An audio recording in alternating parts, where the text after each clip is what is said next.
I'm Brian Chamber with the Center for Michigan Jewish Heritage, and today we are visiting two cemeteries neighboring each other, Hebrew Memorial Park and Workmen Circle Cemetery.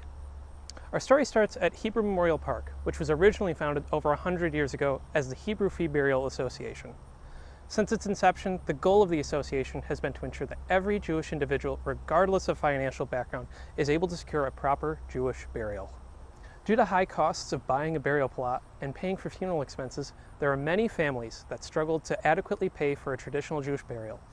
In addition to costs, it was difficult to find a cemetery for non-affiliated individuals. In some cases, especially indigent families had no other choice than to bury their loved one in a potter's field. It was cases like those that in 1916 led Shlomo Sandweiss to create Chesed Shel Emes, or as it would be known in English, the Hebrew Free Burial Association. The association found immediate success, and in 1917 they sought the purchase of a chapel on Brewster Street in Detroit. Soon after, they would raise the funds required to purchase the land on this cemetery, on 14 Mile and Gratiot in Clinton Township. Back then, it took a half day for a horse and wagon procession to make its way out here. Though the free service was available, not everyone buried in Hebrew Memorial Park received assistance. Because affiliations and backgrounds of those who are laid to rest here are diverse, one way to reflect their personality or beliefs in life can be found on the monuments of the deceased, with some unique carvings and symbols. Today we'll show you just a few of those and their potential meanings. The Star of David is a very common symbol of Jewish identity and can frequently be found on the graves of men. The menorah is another common symbol of Jewish identity and reminds us to be a light unto other nations. It may also signify that this was a religious person. The gesture shown here is known as the Kohanim sign and is often used as a blessing by the priests. It may indicate that this person claimed descent from the tribe of Levi. Much like the Kohanim sign, the sign of a pitcher and ewer is associated with the tribe of Levi, who assist with the Kohanim with washing their hands. This symbol represents the 10 Commandments and can often be seen with the first 10 letters of the Hebrew alphabet, each representing a commandment. Its presence can signify a nod to Jewish values.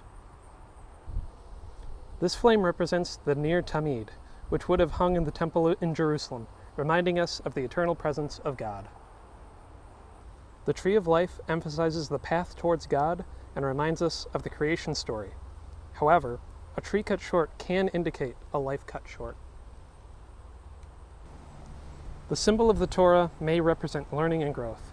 It may also indicate that the deceased valued the study of Jewish texts. While there are many general sections here, you will also find a number associated with Landsmannschaften groups. Landsmannschaften is mutual aid societies comprised of Jews who come from the same shtetl or region. They aided newcomers in transition to life in America with the support of familiar language and culture.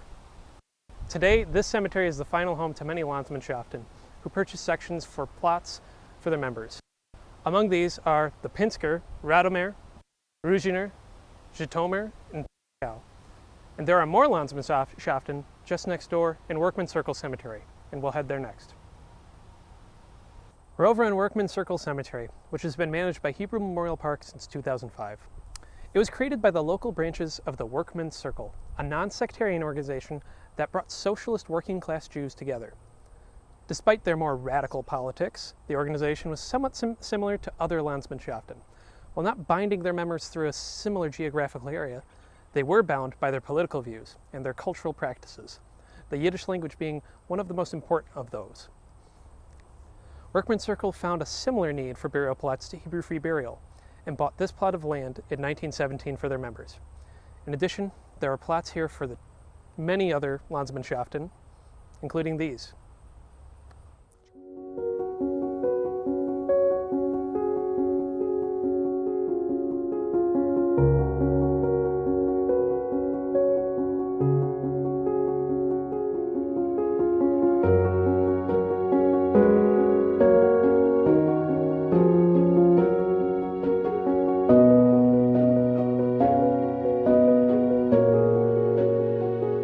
Tuning in to another Bisel of History.